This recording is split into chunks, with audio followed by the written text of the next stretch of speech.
Tous, nous nous retrouvons pour une soirée exceptionnelle de C'est dans l'air. Depuis la crise du Covid, une promesse a fait son grand retour dans le débat public. La France doit relocaliser une partie de sa production. Elle doit retrouver sa souveraineté, son indépendance. Mais comment? À quel prix? Peut-on faire revenir les usines? Et quelles usines? Est-ce que l'on peut changer de modèle alors qu'on est au cœur d'une crise qui bouleverse nos économies? Relocaliser, le défi français, c'est un film de Marie Laurent. Et je vous retrouve juste après, en direct, pour poursuivre la discussion, alors que l'économie française doit maintenant affronter la deuxième vague. Alors que les services de réanimation sont encore sous tension, 8 jours après la sortie du confinement, c'est le branle-bas de combat chez ce sous-traitant électronique. Pardon, on va avancer par là. On va prendre l'allée. Ces intérimaires sont formés en urgence pour la fabrication de filtres de respirateurs 100% made in France.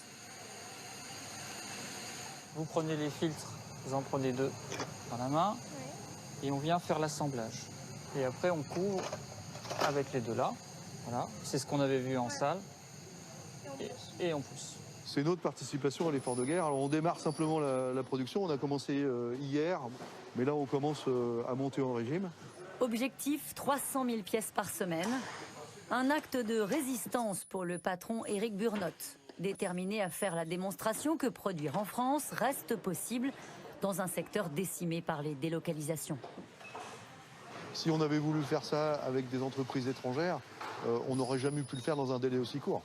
Donc c'est là où la relocalisation, il n'y a pas que les histoires de prix. Quelque chose de pas cher qui n'est pas disponible, c'est toujours trop cher. Et donc il faut aussi prendre ça en considération. Et le prix, c'est une composante, mais ce n'est pas la seule. Alors c'est devenu l'obsession du dirigeant. Relocaliser en France un maximum de sa production. Et il n'a pas attendu la crise sanitaire pour le faire. Exemple avec ce défroisseur de vêtements. Précédemment, c'était entièrement fait en Asie.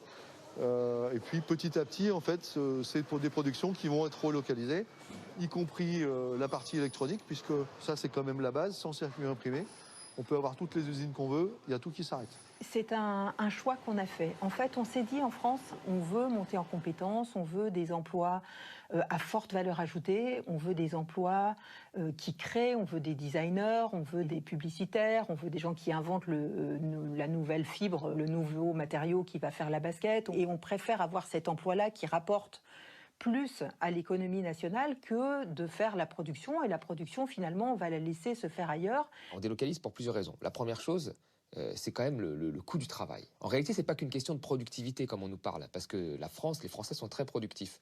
Mais vous avez des pays, même s'ils sont moins productifs, ils sont tellement peu chers, parce qu'ils ont tellement peu de normes sociales, droit du travail beaucoup plus léger, temps de travail pratiquement, allez, on va dire illimité, hein, enfin ce que peut supporter la capacité humaine, et des normes environnementales extrêmement faibles. Donc vous délocalisez, même s'ils ont une productivité plus faible, et c'est tellement peu cher que vous gagnez de l'argent. Voilà. Et c'est ce qui s'est passé pour les médicaments, c'est ce qui s'est passé pour le textile, et c'est ce qui s'est passé pour plein d'autres choses. Mais aujourd'hui, la fabrication des circuits imprimés ne nécessite plus autant de main-d'œuvre qu'aux grandes heures de la mondialisation, car les robots sont entrés en action. Donc ici, on a 2 lignes, dont une ligne de toute dernière génération, en fait.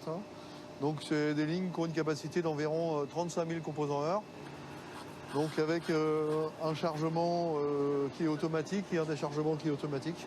C'est vrai que les usines sont robotisées, mais c'est justement parce qu'elles sont robotisées qu'on peut aussi les relocaliser, puisque finalement, les différentiels de coûts de main-d'œuvre, ceux qui étaient très avantageux, notamment dans certains pays asiatiques, ou ceux qui rattrapent maintenant, mais qui étaient plus avantageux dans les pays d'Europe centrale, ne pèsent plus tant que ça dans le prix final, le prix sorti d'usine d'un produit. Donc finalement, cette robotisation, elle permet quand même de faire revenir les usines.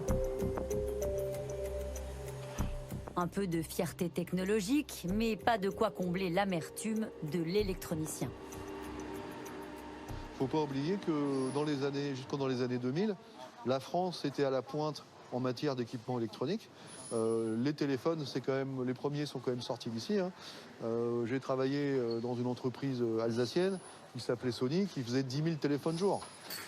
Donc le savoir-faire, il a été présent.